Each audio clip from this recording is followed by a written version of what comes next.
사도신경으로 신앙 고백드리겠습니다. 전능하사 천지를 만드신 하나님 아버지를 내가 믿사오며 그 외아들 우리 주 예수 그리스도를 믿사오니 이는 성령으로 잉태하사 동정녀 마리아에게 나시고 본디오 빌라도에게 고난을 받으사 십자가에 못 박혀 죽으시고 장사한 지 사흘 만에 죽은 자 가운데서 다시 살아나시며 하늘에 오르사 전능하신 하나님 우편에 앉아 계시다가 저리로서 산 자와 죽은 자를 심판하러 오시리라. 성령을 믿사오며 거룩한 공예와 성도가 서로 교통하는 것과 죄를 사하여 주시는 것과 몸이 다시 사는 것과 영원히 사는 것을 믿사옵나이다. 아멘.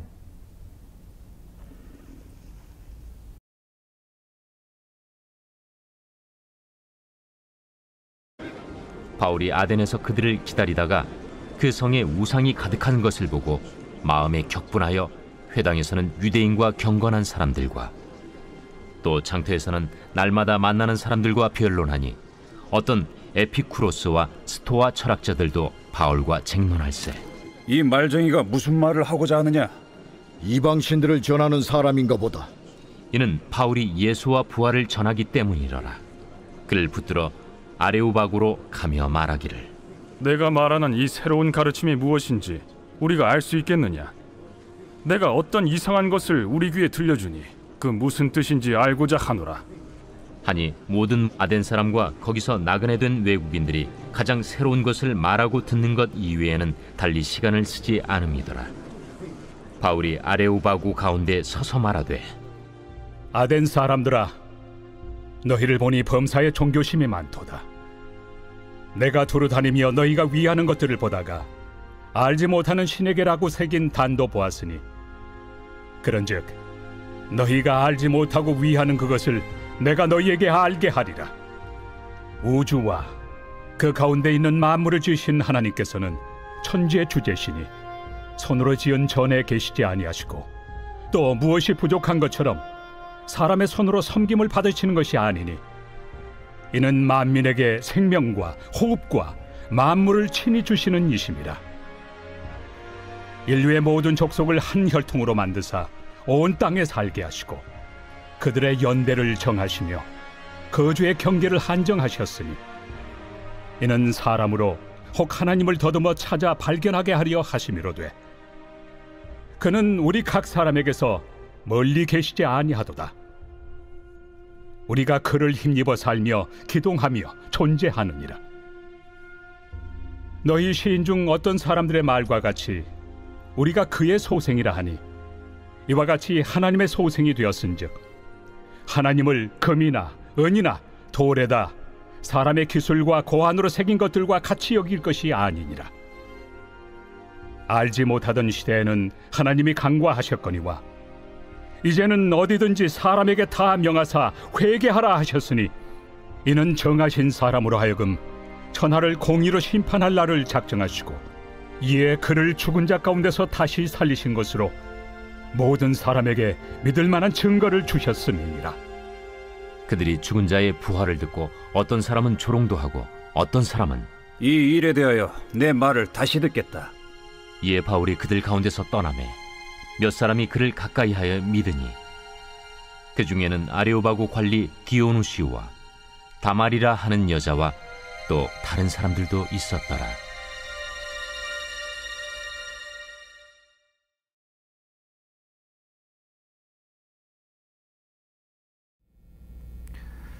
데살로니가에서 전도하던 바울이 베레아에서 전도하고 또 베레아에서 16절에 보면 아덴에 도착하는 것을 보게 됩니다.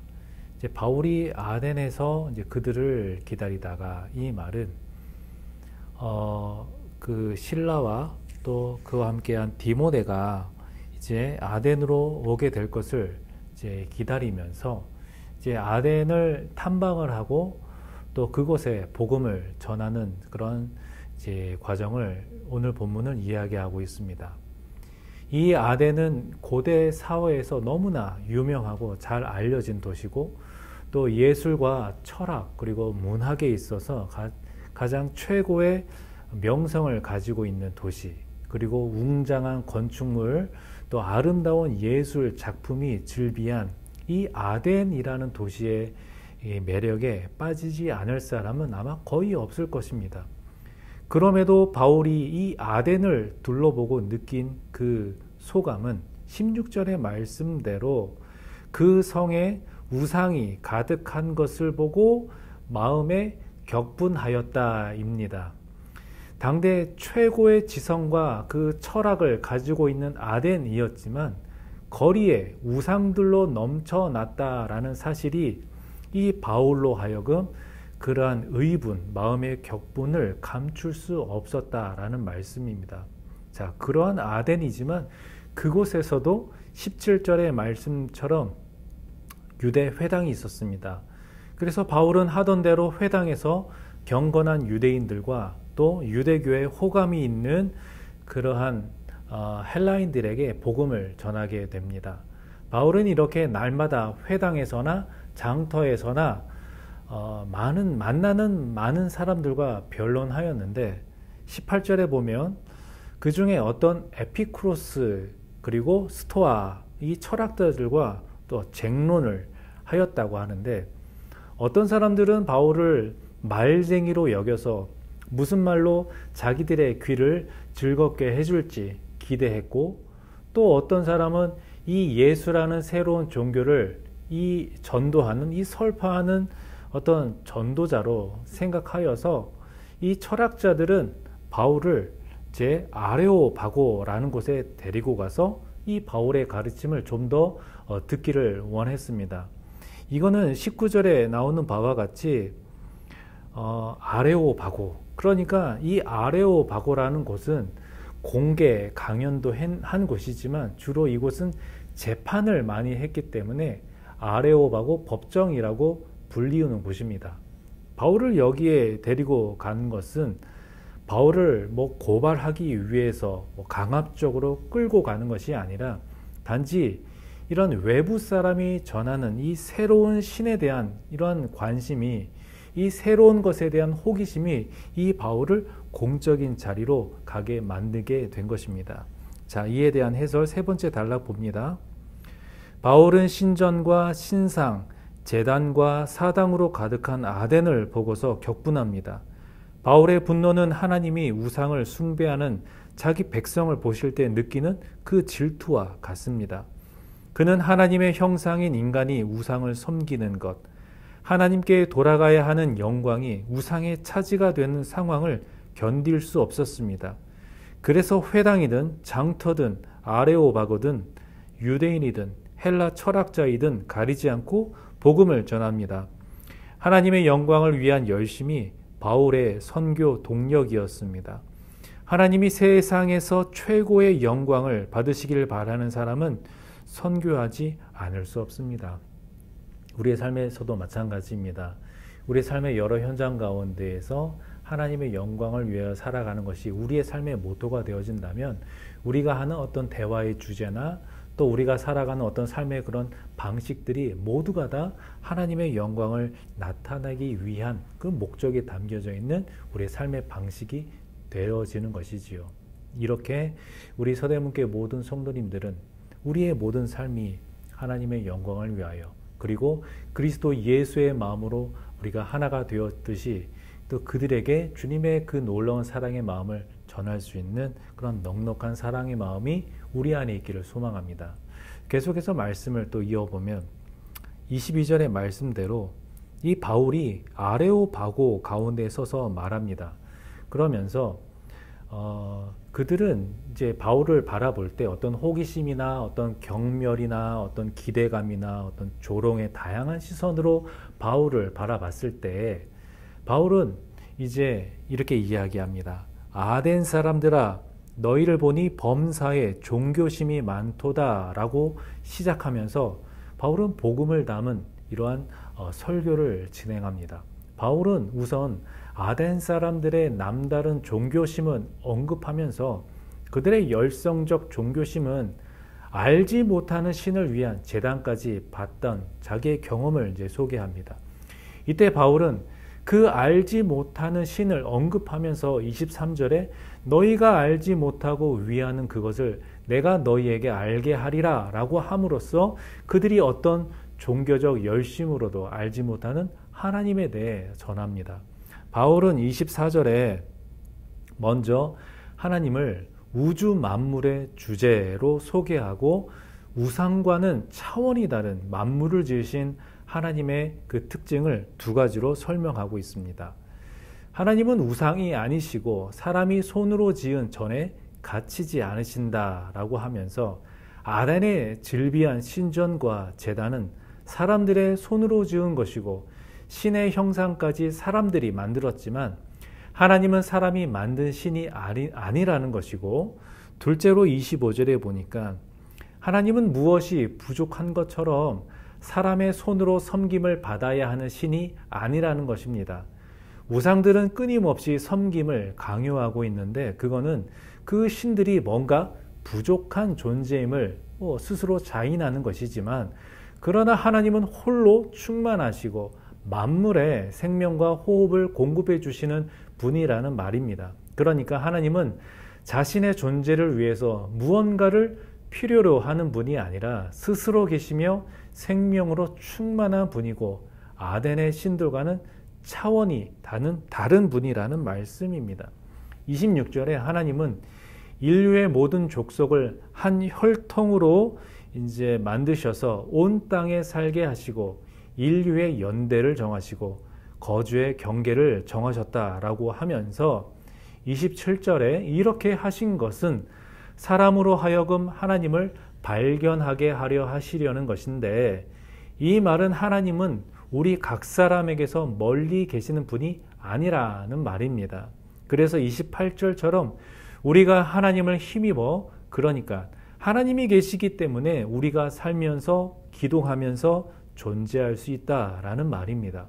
그래서 29절에 이처럼 인간의 생명이 하나님으로부터 왔다면 그 하나님을 금, 은, 돌에 사람의 수공으로 새긴 우상처럼 생각해서는 결코 안 된다는 것이고, 30절의 말씀처럼 하나님을 알지 못하던 시대에는 무지한 인간들을 하나님께서 그때까지는 간과하셨겠지만 이제는 아니다라는 말입니다. 왜냐하면 하나님이 이제는 하나님을 알 만한 방법을 베푸셨기 때문이다 라는 말씀입니다. 이 부분은 이미 14장 16절 17절에서 우리에게 알려주고 있었는데, 이 부분을 세 번역으로 읽어드리자면, 하나님께서는 지나간 세대에는 모든 민족이 각자의 방법대로 살게 내버려 두셨습니다.